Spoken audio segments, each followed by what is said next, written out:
mga kapreni, kamusta gaho kayo? Yan ang sarap ng ating ulam ngayon. At maulan ngayon ang panahon, kaya ako ay meron din yung nilagang baka. Yan, nilagang baboy ata rin, nilagang baboy pala. Tapos may talong at may nagbigay ng tuyo galing Pilipinas. Every time may tuyo. Yan, kain tayo mga kapreni. Thank you Lord sa ating pagkain ngayon. Katalaga naman. Ay, kabayo ka na naglagang aso. Kain tayo mga kapreni. Sarap. Are, ang talong. Paborito kong talong. Isang araw ko pa gusto ang talong. Naulan kasi ngayon. Ayaw nyo na pag naulan, ganun yung mga pagkain ang masarap i-ulam. Kaya mga kaprene.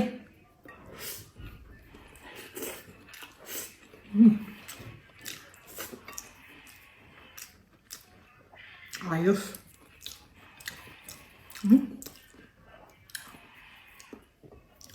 May suka na maanghang.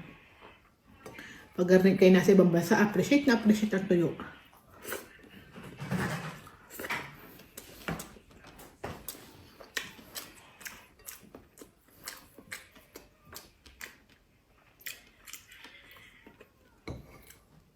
Dinamihan na namin ang luto ng tuyo at ng isang amoy na sa bahay.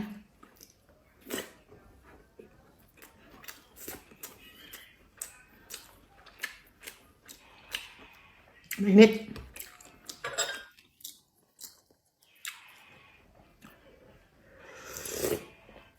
Kompleto ang ating ulam ngayon. At may gulay areo. Gulay. Ayan. Palamigin muna. Ubusin ko na ang talong at ang daddy siya na hindi nangangain ng talong. At nangangati ang kanyang dila pag nakain ng talong.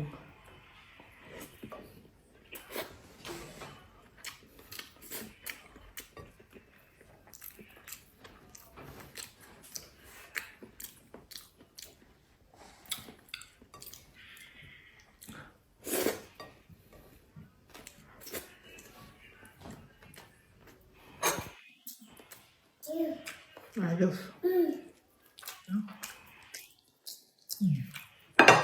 Gulay. Tuwang-tuwa ang aking anak. Nanonood ng TV.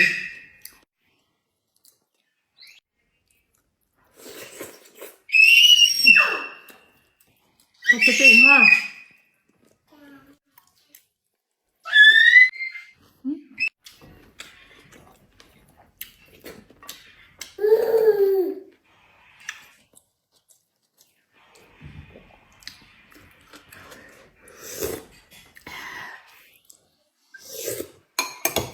Sarap ba? Nilagyan niya ng limon eh. Ng aking biyanan. Maasim-asim eh. Talong.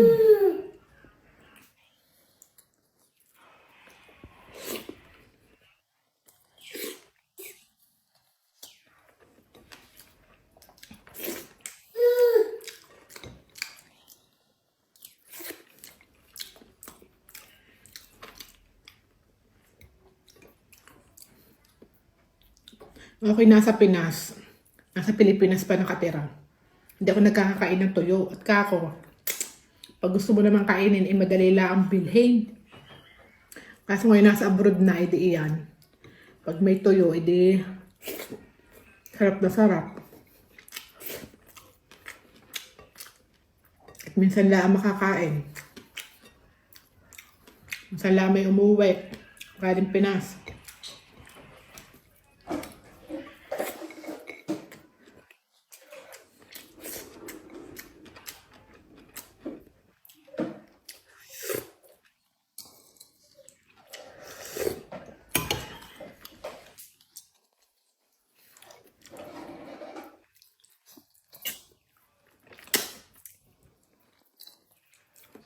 Betul-betul.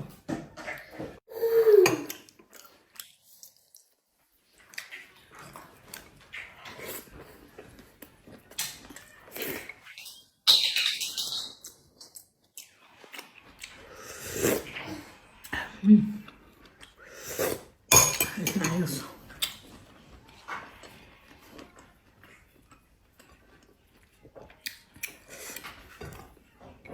Kulang ang kanin ng person.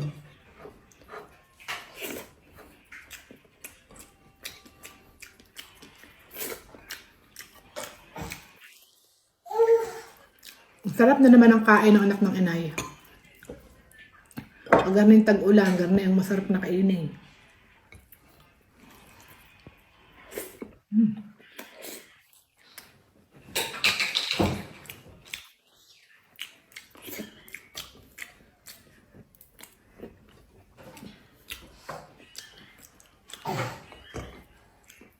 Mapapabulos pa nga. Sarap.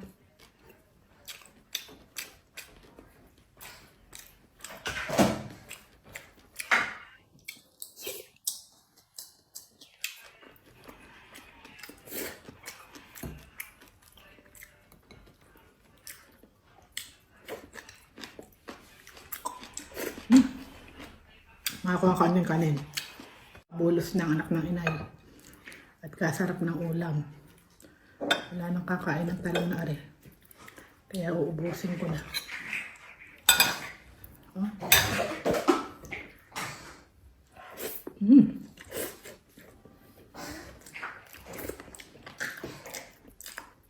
Ayos.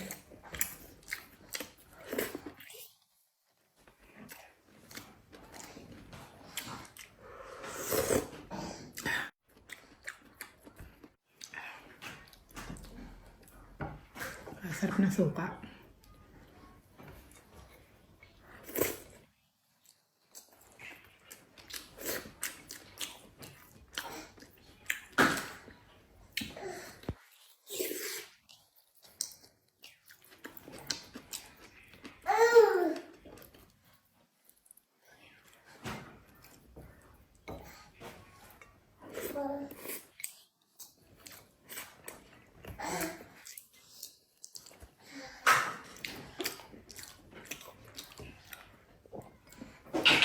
Ayos ah.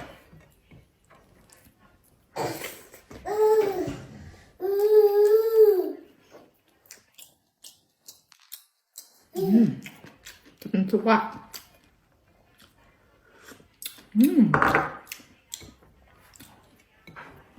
Asin.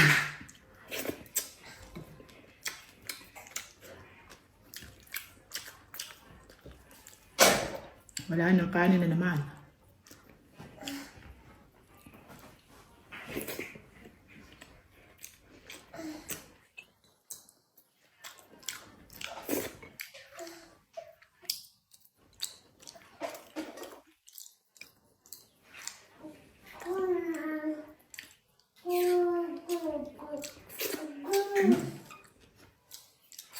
Kaunting kanin lang. At iyan na nga ang huling subo ng talong. Nag-iiyak na ang Junakis. At sayang.